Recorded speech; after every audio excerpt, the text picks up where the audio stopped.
Hi everyone. അപ്പോൾ നമ്മുടെ ഓണം എക്സാമിന്റെ റിവിഷനുമായി ബന്ധപ്പെട്ട് ചാപ്റ്റേഴ്സിലെ ഏറ്റവും പ്രധാനപ്പെട്ട ടോപ്പിക്കുകൾ ഡിസ്കസ് ചെയ്യുന്ന സെഷനിൽ നമ്മുടെ ബയോളജിയിലെ 8ാം ക്ലാസ്സിലെ ബയോളജിയിലെ ഫസ്റ്റ് ചാപ്റ്ററിലെ മറ്റൊരു പ്രധാനപ്പെട്ട ടോപ്പിക്കുമായിട്ടാണ് സാർ ഇന്ന് വന്നിരിക്കുന്നത്. ടോപ്പിക്സ് മറ്റൊന്നുമല്ല, നമുക്ക് കുറച്ച് സയന്റിസ്റ്റുകളെ പറ്റിയിട്ട് ഈ ഒരു ചാപ്റ്ററിൽ പഠിക്കാനുണ്ടായിരുന്നു അല്ലേ. അപ്പോൾ സയന്റിസ്റ്റുകളുടെ പേരും അവർ എന്ത് കണ്ടുപിടിച്ചു, അവരുടെ കോൺട്രിബ്യൂഷൻ എന്താണെന്നുള്ള കാര്യങ്ങളുമാണ് നമ്മൾ ഇന്ന് നോക്കാൻ പോകുന്നത്. ഉറപ്പാണ്, 100% ഷുവർ ആണ്, ഇത് ഒരു ചോദ്യമായിട്ട് നിങ്ങളുടെ ഓണപരീക്ഷയുടെ ക്വസ്റ്റ്യൻ പേപ്പറിൽ ഉണ്ടായിരിക്കും. സോ നമ്മൾ ആദ്യം സ്റ്റാർട്ട് ചെയ്യുന്ന ആരുടെ അടുത്തുനിന്നാണ്? യെസ്, ഇവിടെ റോബർട്ട് ഹുക്കിന്റെ കേസിൽ നിന്നാണ് നമ്മൾ സ്റ്റാർട്ട് ചെയ്യുന്നത്. Robert hook observe the cell first time. ആദ്യമായിട്ട് റോബർട്ട് ഹുക്ക് ആണ് എന്ത് നിരീക്ഷിച്ചത്?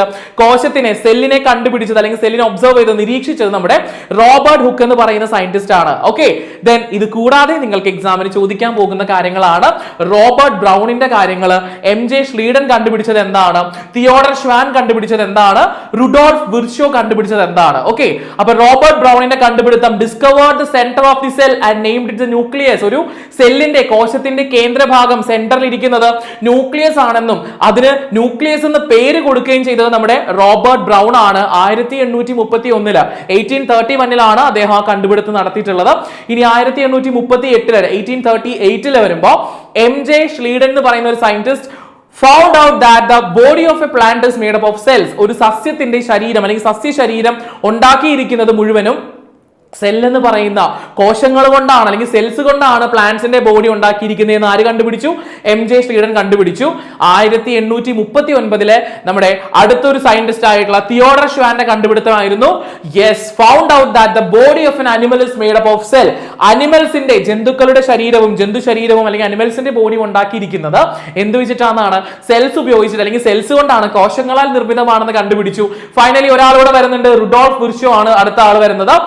Observe that dividing cells and inferred that new cells arise only from existing cells. 1858 നമ്മുടെ റുഡോൾഫ് വിർഷോ ഈ ഒരു കണ്ടുപിടുത്തം കൊണ്ടുവരുന്നത്. അതായത് ഡിവൈഡിംഗ് സെൽ, അതായത് വിഭജനം നടക്കുന്ന, ഡിവിഷൻ നടക്കുന്ന സെല്ലുകൾ അദ്ദേഹം കണ്ടുപിടിച്ചു. എന്നിട്ട് അദ്ദേഹം എന്ത് നിഗമനത്തിലേക്ക് എത്തി, എന്ത് ഇൻഫറൻസിലേക്കാണ് പുള്ളിക്കാരൻ എത്തിയിട്ടുണ്ടായിരുന്നത്?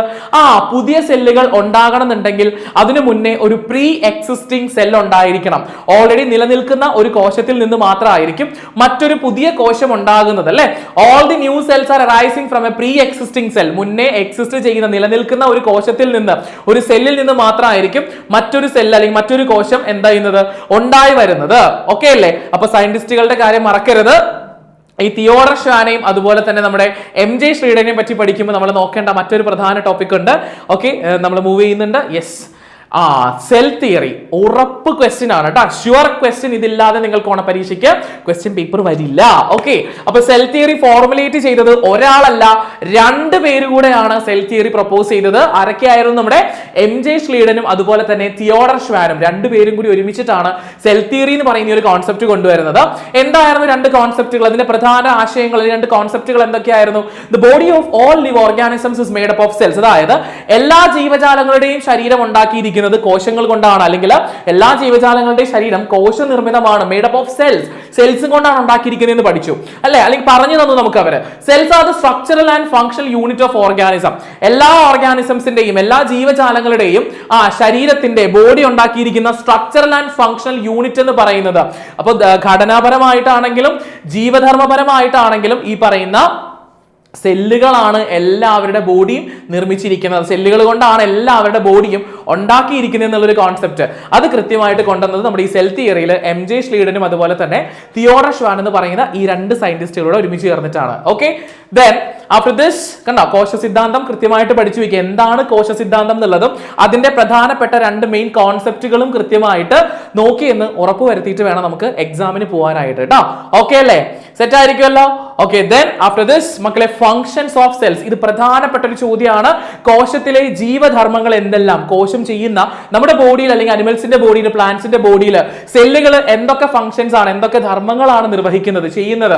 ആദ്യത്തേത്, റെസിസ്റ്റ് ദ ഫോറിൻ പാർട്ടിക്കിൾസ്. അന്യവസ്തുക്കളെ പ്രതിരോധിക്കുന്നു. പുറമേ നിന്ന് അകത്തേക്ക് കയറാൻ വരുന്ന അന്യവസ്തുക്കളെ, ഫോറിൻ പാർട്ടിക്കിൾസിനെ പ്രിവെന്റ് ചെയ്ത് അകത്തേക്ക് കയറാതെ തടഞ്ഞു നിർത്തുന്നത് നമ്മുടെ സെല്ലാണ്.